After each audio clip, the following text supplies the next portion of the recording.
welcome to Art Salon. I'm very proud to tell you all that tonight is the first night of the 6th year that I'm doing Art Salon. Which I'm thrilled about. It's been an amazing adventure.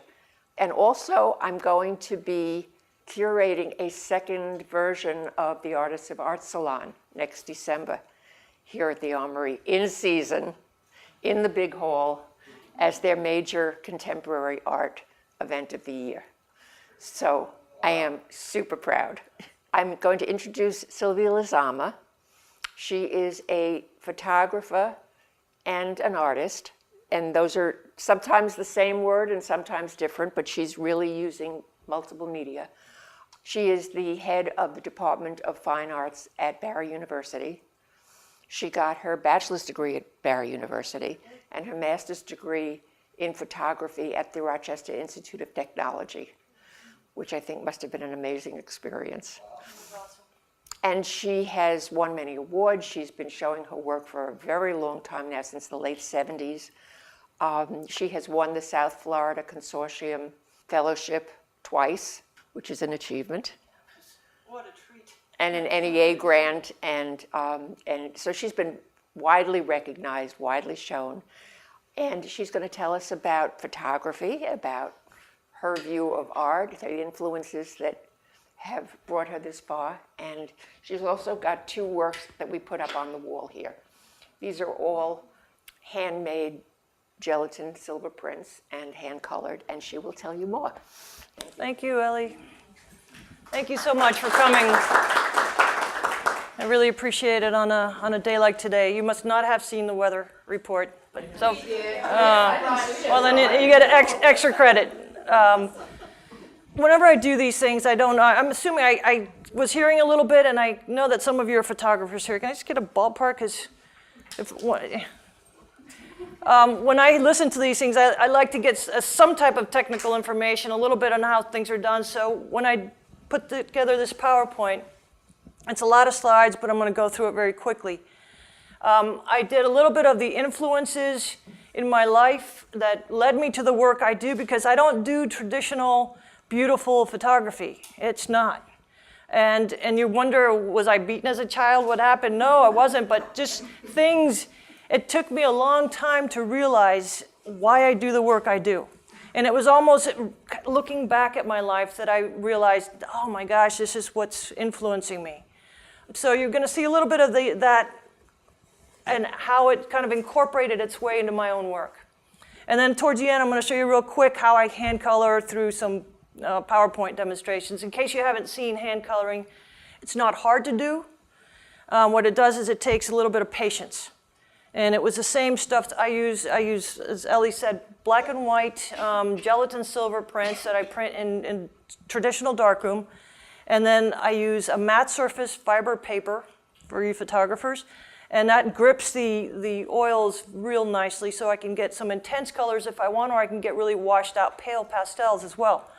And it's like coloring in a coloring book. I mean, the image is there, and the oils are very forgiving, and you can apply them, and they take a long time to dry. So if you don't like the color, you can wipe it off, keep going, do it again. So what it takes is a lot of patience, because you do it with a toothpick and cotton and toilet paper. Those are the 3 secrets to hand coloring. So anyway, all of a sudden, I'm in college. I have no idea what I'm going to do with my life. And then I take an art class. I took ceramics. And I thought, oh my God, this is where I want to live. And I actually probably didn't go home for the next 2 years. And I just sat in the studio and I worked doing a lot of ceramics. I would have worked in anything. I just like making things. Wood, clay, metal, just give me anything rusty. I don't care, I'll make something with it. And then I started taking photography so I could photograph my ceramics. Then I fell in love again. And I started thinking, well, ceramics is kind of dirty, and it's very heavy, and I got a lot of clay and a lot of dust, and I thought, but photography, I could do this. And so this was an intermediate photo. Carlos, do you remember this assignment? Carlos is one of our students at Barry, a really good one too. Anyway, one of my teachers said, get a little kit to hand color. This is the first print I ever hand colored in my life. I did a black and white of these 3 sailors. We were just supposed to shoot people. That was what we had to shoot. So I went out to the port of Miami because my sister worked there, shot these 3 sailors, and then I said, oh, okay, I'm gonna hand color. And I got so excited about hand coloring and putting little stupid little rusty things. And then the next portrait I said to Steve was my teacher, and I said, can I hand color that too? And he's going, sure, if you want to. Well, I just wanted to hand color pretty much everything from that point forward. And what it did for me was it made the individual print unique. And it made it special and one of a kind. This is back in 1978 or so. And I don't know if too many people are older than me here, but back in the 70s, photography was not considered an art form. And it was really considered a commercial art. And so what happened was you would try to get into exhibitions, and in the exhibitions it would say, all 2-dimensional media, in parentheses, except photography. And I went, what? It was insulting. Luckily, I graduated from Barry University with a portfolio of hand-colored work that was like this. She had empty, just real empty. I also was very sneaky, I'm not dumb. I was hand coloring. It was easier to hand color a plain wall than one full of stuff. So I'm not a dummy, I had to hand it in, I didn't have much time. So yeah, I had multiple purposes, but I liked the empty interiors. I also liked the remnants, like if there was a photo there, I would take it off and I would hand color where the photo was, just to leave it look like it was faded. There was the essence of someone there.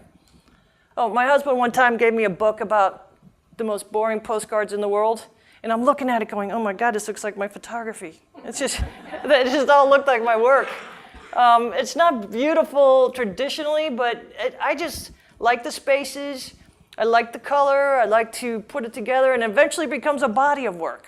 And TVs would just find their way into my life, and they still do. Maybe not so much now. I don't like those big screens. I like the old TVs. I liked foil on my antennas. I like the antennas. It's all good stuff. And this one I actually drew in that little cowboy chasing the little cowgirl, just because I wanted to. And again, this is the difference between, and I try to tell this to my students, you have commercial photographers who are very successful and can make a lot of money, and then you have people like me.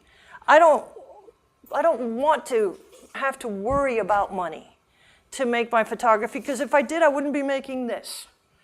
I would be making things that are a lot more beautiful, possibly, have more commercial appeal. Even my own family's looking at it going, whoa, okay, well, can you do the sunset? And what about that flower? And I'm thinking, yeah, I can, but I don't want to. You do it. I still do those. I can't help myself. If there's a beautiful sunset, I'm shooting it. But I'm not going to put it into a gallery or a museum, because so many people can do that and can do it better than I do. This is what I can do. So what I started doing is I wanted to shoot photographs that I made them unique and one of a kind by hand coloring. That was one way I did that. So each print is special. I do one. And that's it. If someone asks for another one, and unfortunately what happens is I do a whole body of work, and there's always one or two that people like more than all the rest, and then they go, oh, I want that one again. I'm going, oh, I have 20 others. But no, they want the one that just sold. And luckily I live off of teaching. But I do, on rare occasions, there are crazy people who every now and then decide that they like to work. You just have to reach one human being on this planet, and that's all. So I started playing around also with doing gradients, going from one color to the next, just because I could. This is the one, actually, I never saw this, and I did that print when I was in Rochester. This is my friend Kirk's house, and he had a TV. I put the foil on. This reminded me of the work I was doing at that time. Big influences in my life. Those are the most boring postcards on the planet. It's from that book. Doesn't that look just like my work? I should sign them. That's how embarrassing that is. The other thing that I like to do is I like to photograph places that are no longer going to be there. And so I had my eye on anything that was going to be demolished or closed, renovated, torn down, whatever. And I had friends who were either in construction or in architecture, and they would say, Sylvia, Rose Arms Motel is going down. And I said, let me in. So they would make me wear a hard hat. I'd go in. This place was about to it was actually completely renovated by the Miami River. And they let me in and I would do it. Now, as I'm hand coloring, I work in a series a lot. That's how I usually think. And so I had shot at the Rose Arms, I had shot maybe 6 or 7 of the interiors, and one room looks a lot like the other. It's a bed, it's, not much going on in there, a dresser. And so I was changing angles, but it was similar space. So I had done 3 or 4 of this bathroom. And by the time you're hand coloring the first one and you're done, you're still excited. You hand color the second one, you're going, oh, I'm gonna do these colors. Third one, you're going, oh my God, I just did this. I can't do that again.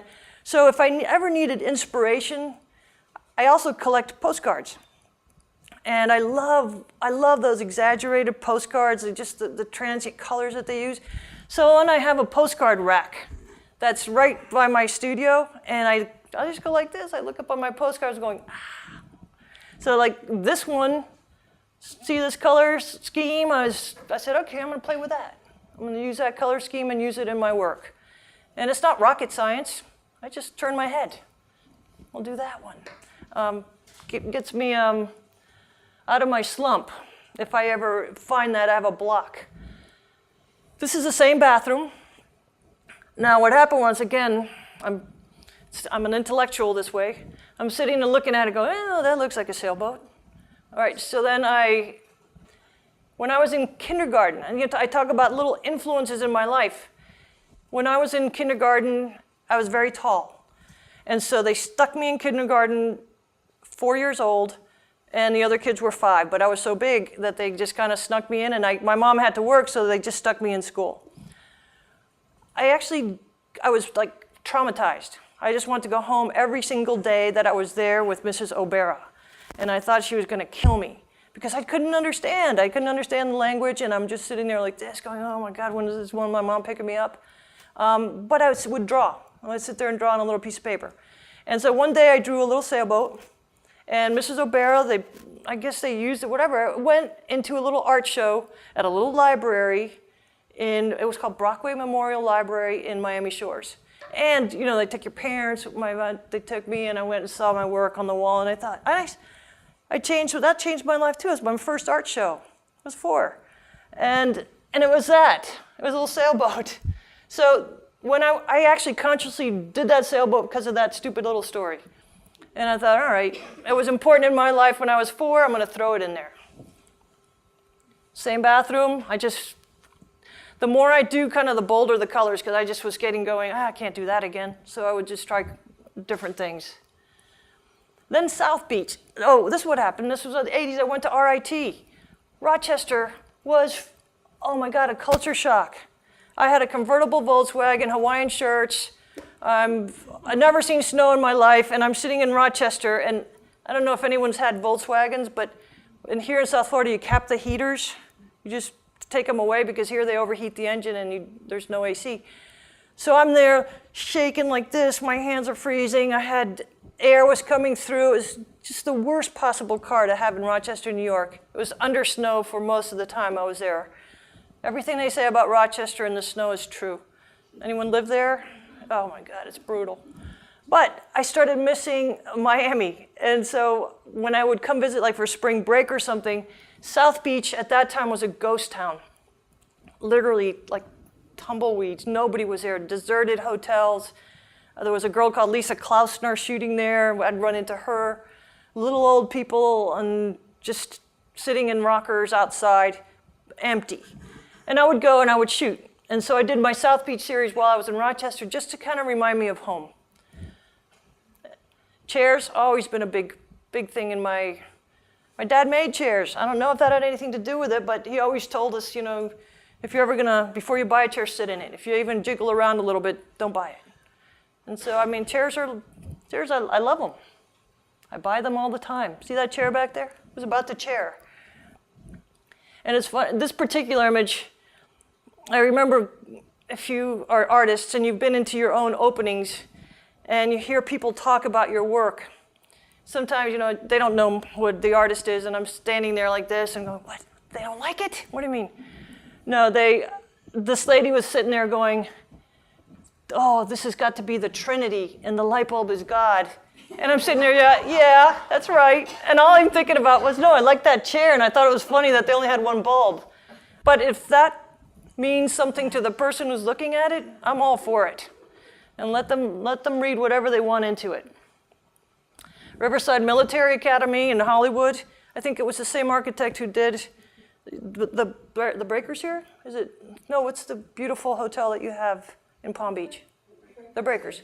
That was the same architect. It was a beautiful place. And this was about a week before they tore it down. Little Havana. To me, the chair actually symbolizes a person, because you wouldn't have a chair unless there was a person that was going to sit in it. And I don't really shoot people. That's why, Steve, when I see people who do the work that you do, it's just amazing. He's got a beautiful book out. Portraits. I really admire someone who can kind of take command of a situation and other people. And to me, this is so simple. I walk into a place and I know my photo. It's so fast. I mean, it's instinctual. You just sit there and you go, that's it, bam. I set a camera on a tripod. And unfortunately, some of these are long exposures. And it could take me 10 minutes to take one photo. Because some of these places have no electricity. It's always available light. No power because they're going to be demolished or something. And it's only a light coming through a little window or some one area. And it is what it is. So I set it on my camera on a tripod. I use the smallest aperture that my camera has. And I use a Hasselblad for most of these. If it's a square, it's a Hasselblad. And I used very slow film, so I had fine grain. Then I had a friend who I traveled with quite a bit. He's a crazy photojournalist. I'm a lot more timid than he is, but Mario would shoot people. His name is Mario Algazi. He's a very well-known photojournalist. He's shot every country in Latin America but 2. I keep telling him before he dies, you better get out there just to say that he has a record, but he's done a lot of beautiful books. And Mario would take me as his, he'd call me bait. He was a real little guy. But he said that he could get girls better if I was there, because he would look like he was safe. So that's what he said he took me as. His assistant, I would carry his stuff, and then he could get girls if he wanted to. Anyway, so I'm in Manaus, Brazil, big soccer game, and everyone, we're driving by in a cab, and all of a sudden I see hundreds of people all outside this little barber shop. And it was close to our hotel. Next morning, I go by that same barber shop going, I didn't know what it was. Apparently, it was a huge soccer championship. And only one TV was in the town, and it was at that barber shop. And they had it on the chair, all rigged up with that wire, and everybody started coming to the town. This is the image to me that triggered this series, my TV series, that then I went looking for TVs all over the place. And that's usually how it works. There's one image that triggers me to say, I'm shooting TVs now for the next 5 years. I'm shooting construction sites for the next 5 years. After I finish hand coloring, then I kind of just redraw it on a book, and I take pretty explicit notes on every color that I put on. So if 5 years down the road I need to re-hand color it, I know exactly that I use grade background blue, grade background green, lipstick red, maroon, or whatever color it is. Because you can't tell just by looking at it, and I don't have most of this work anymore. So it's the only way to reproduce it. That's the one I have right there that I brought. And this was in Spain. And again, I had the TV series in my mind. I could work on a series for 5-10 years. Right now, I'm looking for offices with taxidermy. If anyone has an office with a taxidermy, give me a call. It's going to take me 5-10 years to finish that series because I'm not getting a lot of hits on it. But I have a few. This was a cool TV. I know. I shot that in '81, but it was just some old lady had the TV. Yeah, in Rochester. I know. Yeah, she was, I can't imagine that it was working, but she had it there, so I shot it. Then all of a sudden, I finished graduate school, and I have a baby. And this was my first son, Philip. And what happened was I was telling Ellie, I didn't know what to do with this kid. I mean, I had been free my whole life. All of a sudden, I'm like 28 years old, and I have this baby, and the baby's in my backpack, front pack. Everywhere I go, I have this baby hooked onto me. And it was very difficult for me to go out as free as I used to be and just say, I want to go shoot. I couldn't do that anymore. I was like, tripod, baby, camera gear, backpack, baby crap. It was just so much stuff. And I was talking to a friend who was a curator, and he goes, what are you doing? What's your latest work? And I'm thinking, the baby. That's my latest work. I said, I just can't. I said, it's driving me crazy. I can't go out and shoot. He goes, shoot the baby. And so then I started my Philip series. And I did for a while Adventures of Philip. And sometimes I did this. My dog at the same time I had 11 German Shepherd puppies. And so then I did this little thing based on that horrible experience. It was great, except for the baby, and the 11 Shepherds were a lot. So I waited every day. I stuck this mattress on the floor every day. I'd sit there waiting for my husband to get home so he could help me with Philip. And I just would watch the sun go down, and as it did, I would see that whatever was in that mattress would just illuminate a certain time. So I had a very small window where I would get those little guys exactly where I want them. I watched it for days and days, and finally I said, okay, shooting it. I'm going to shoot it with this minute. This is really not as bad as it seems. No. I didn't have underwater gear, so I stuck a fish tank in my sister's pool, put a brick in it, and then held my camera inside the empty fish tank so I could see.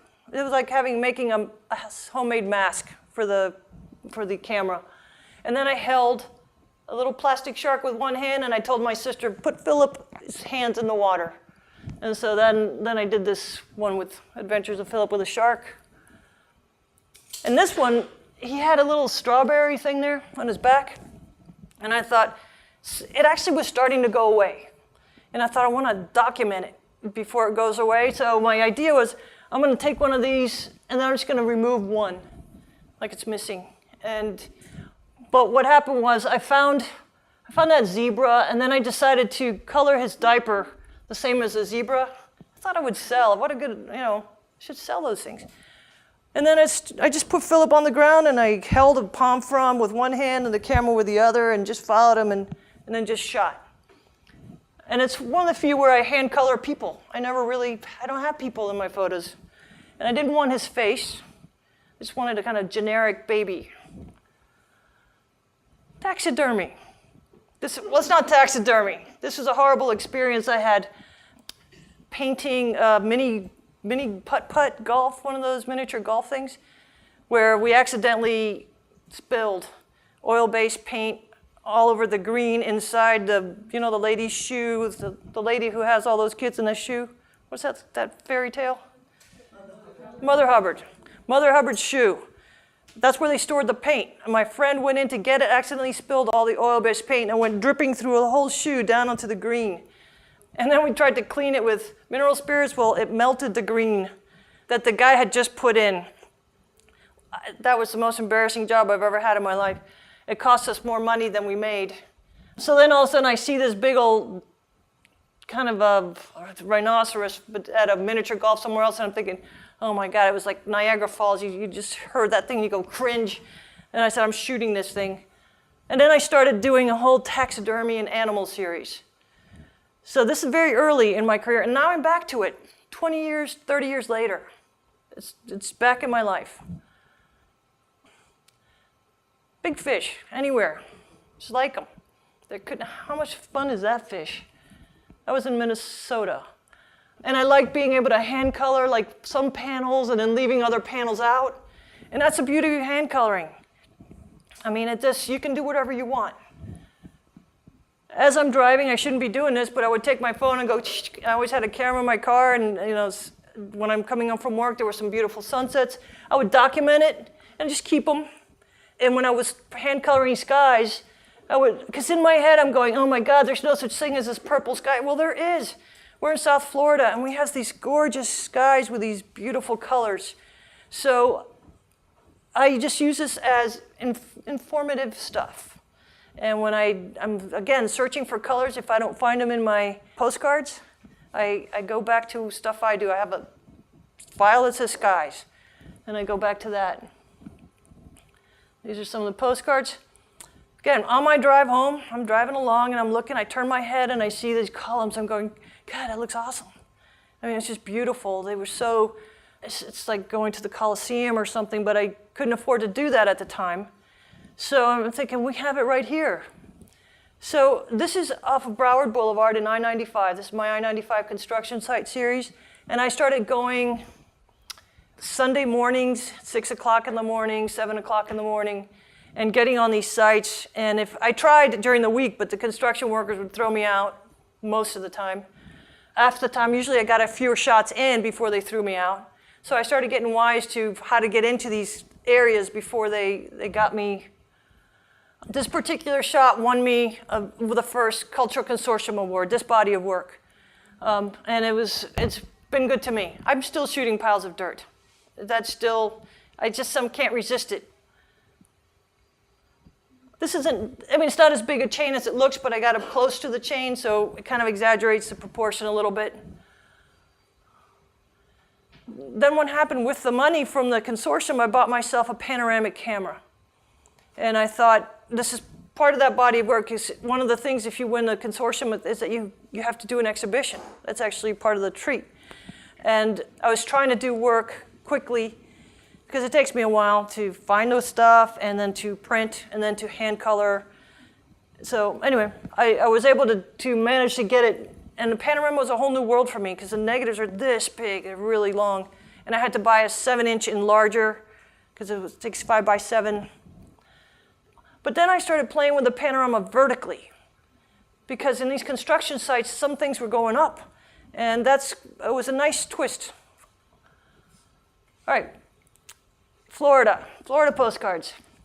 Hurricane Andrew hits, and we're down here.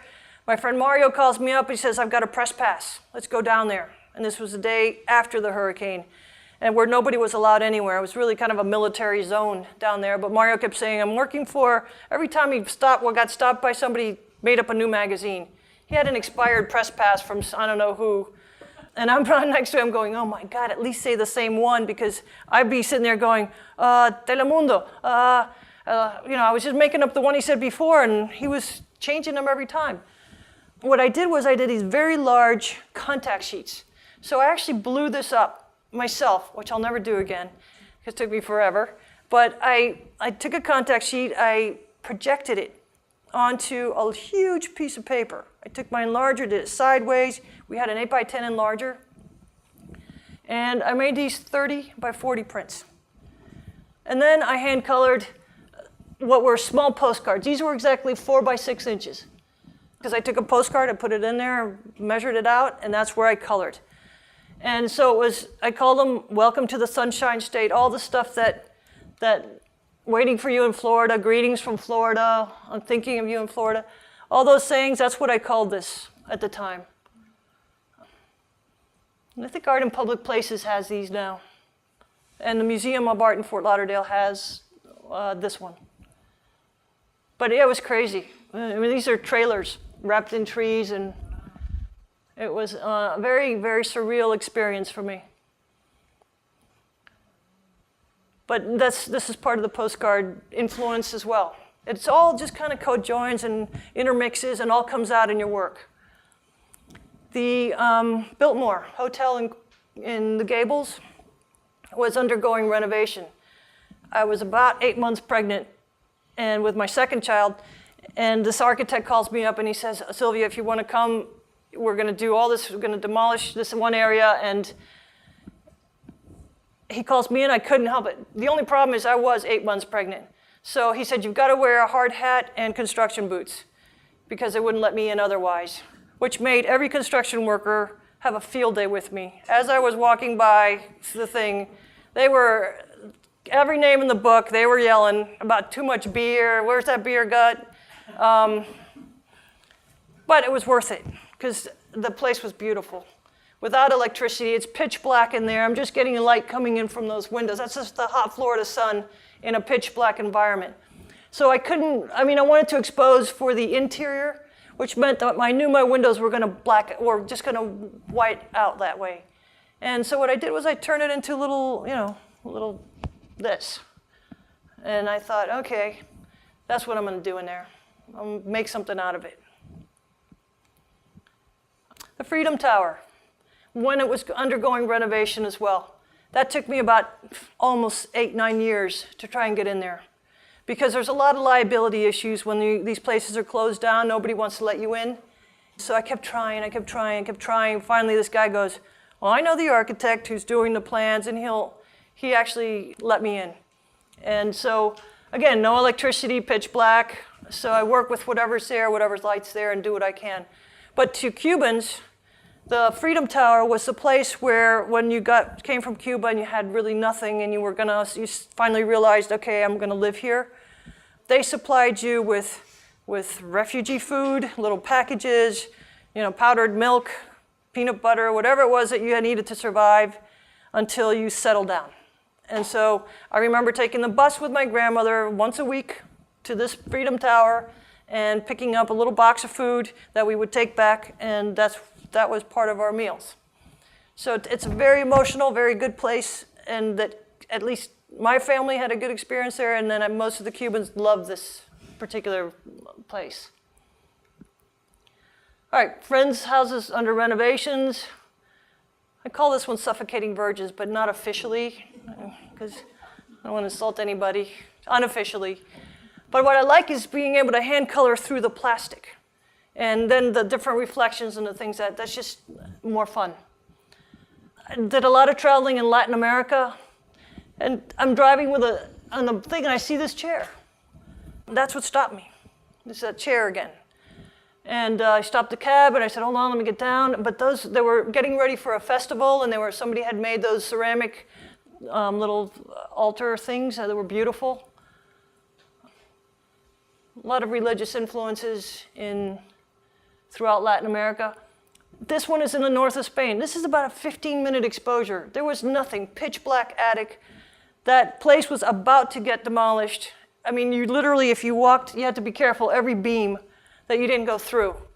And it took me forever, because if someone walked in or said, Sylvia, what are you doing? The floor would shake like this, and I'm going, oh, I want to kill you. It's 10 more minutes. You had to start over again, because if they shook the floor, you get movement in your picture. So I knew I needed enough light where that was going to wash out at the top, but at least I would get information in the interior. I didn't have lights, I have nothing, especially when I travel. This is my family's in north of Spain. I have still family that lives up there, and this was that's our family crest. Was laying there in that barn with such dignity.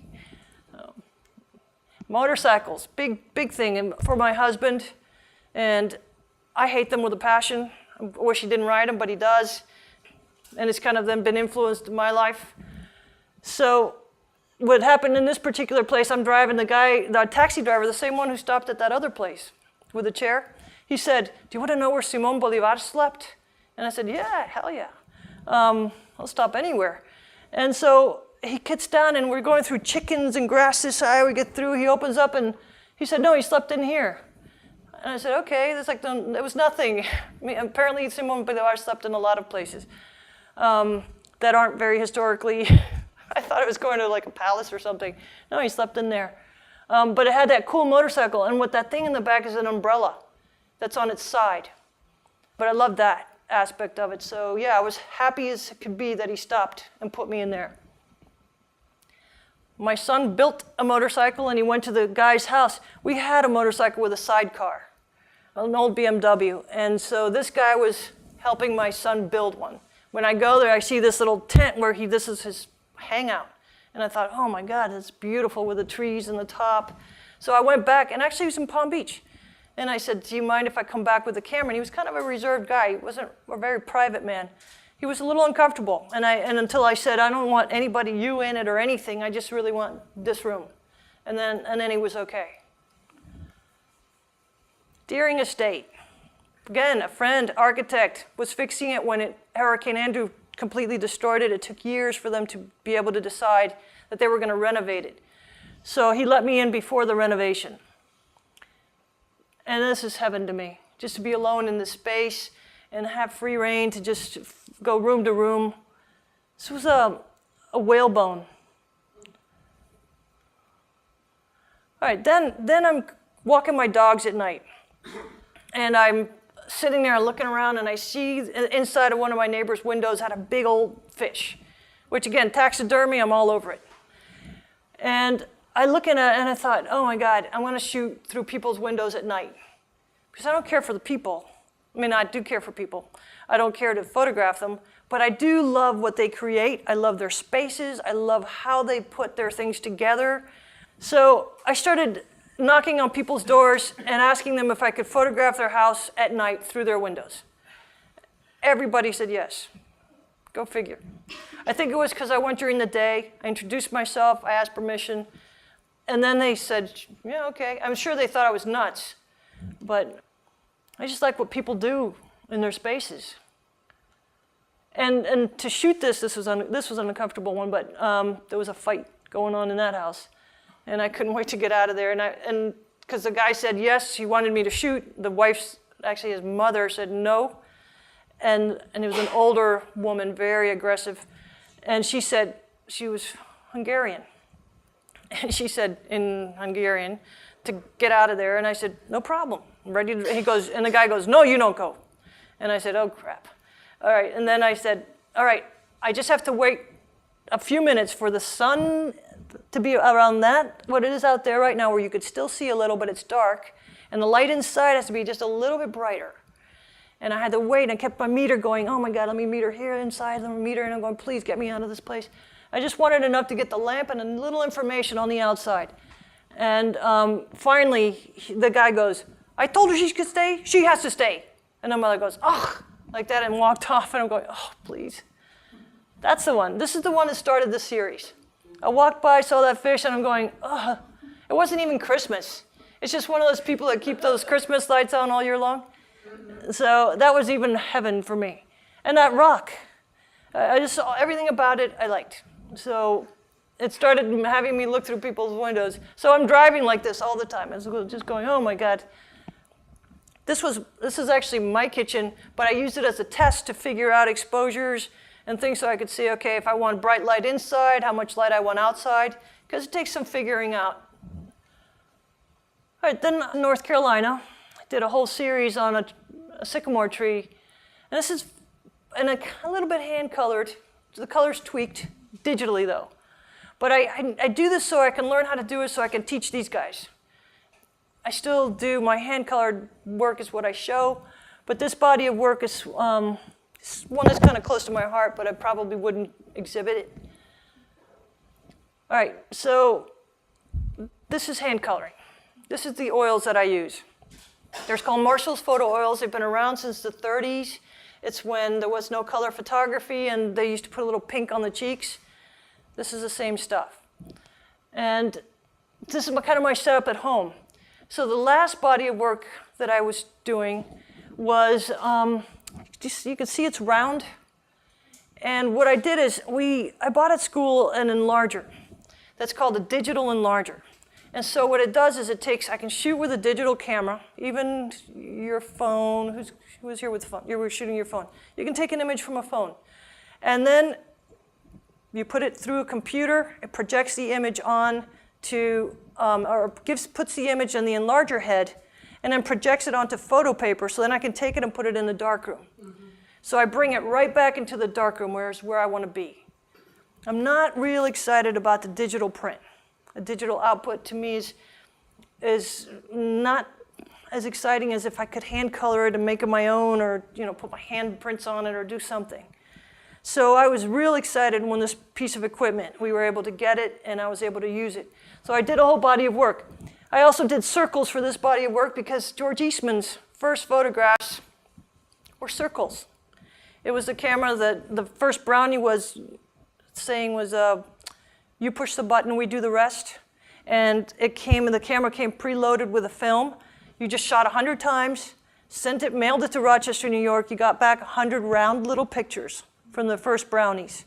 And then they gave it back to you preloaded and you went again. So all the pictures are round. It's only later that people then turn them into rectangles. So I was doing kind of an homage to that. And I also like looking through a telescope. I was shooting with my phone through a telescope and everything was round and I love that. It's like a target. It's like, I don't want you to see anything but this.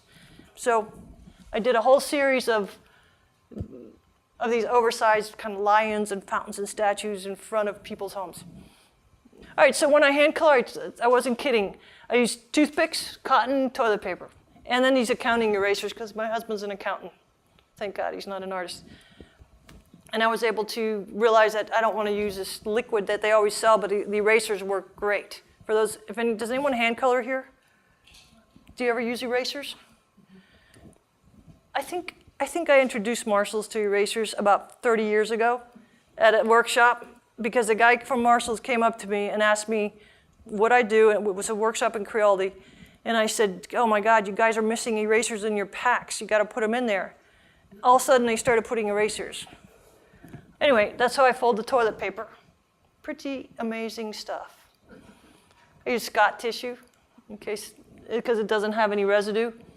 And I don't use Q-tips or anything. You kind of wrap your own toothpick really tight, so it's like the tip of a pencil. And what I do is I lay out all my colors. I use it.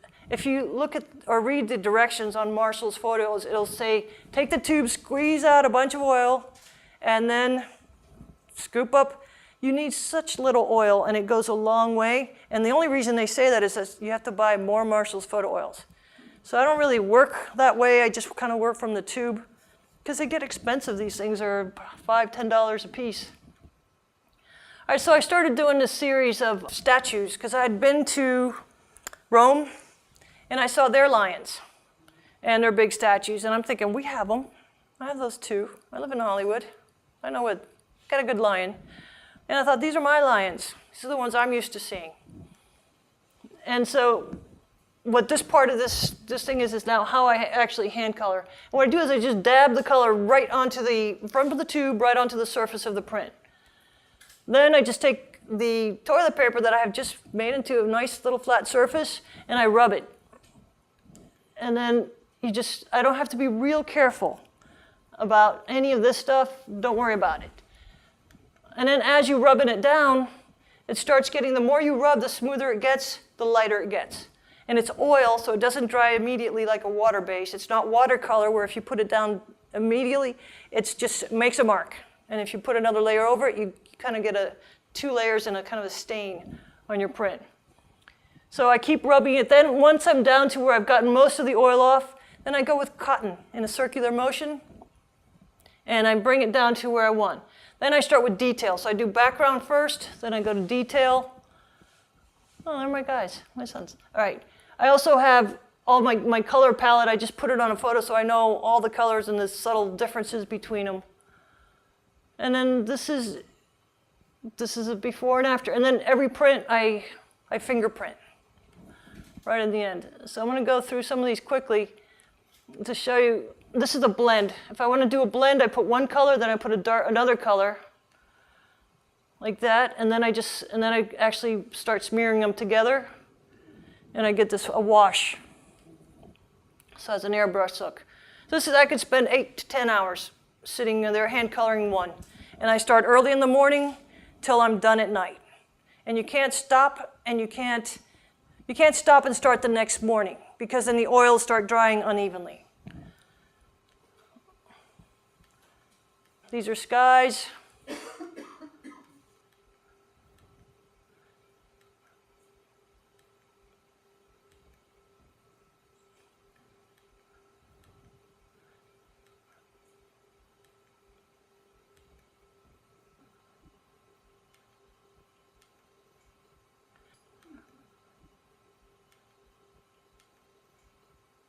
And this is like doing a sky like those postcards.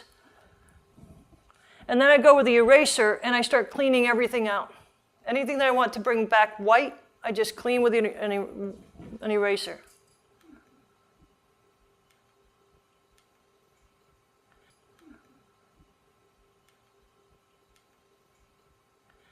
When I do large areas like all these trees, I do a big wash of green first, and then I go in, I wipe out highlights with an eraser. I'll take out some that I want to bring out the color, and then sometimes I put color right on top, another color. So it looks like I've done a lot of work, but I really haven't. The tricks. All right, so those areas are trees that they look complicated, and they kind of are.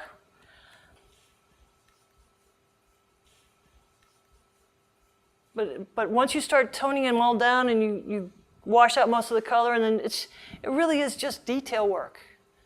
Just sitting there with patience.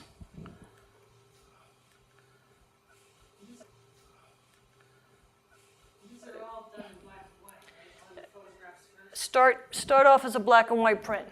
And then I clean everything off. Then I clean off all the edges, and it ends up looking like that. So this is part of that series.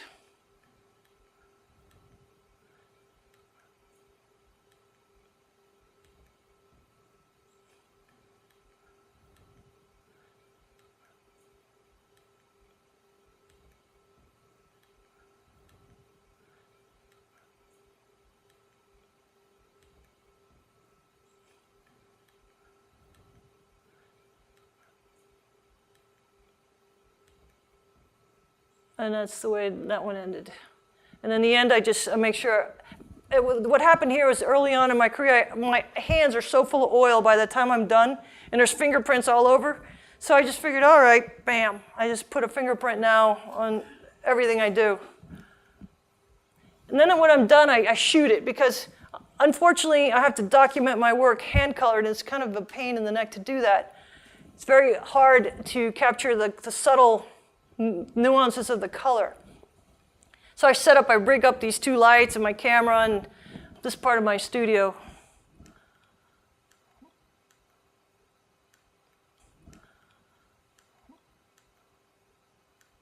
I have a pool table, which is not used for pool at all. It's only used for framing and hanging work. That hasn't been used for pool in years. All right, this is what the image looks like. I always used to shoot in black and white, but now this body of work I shot digitally in color.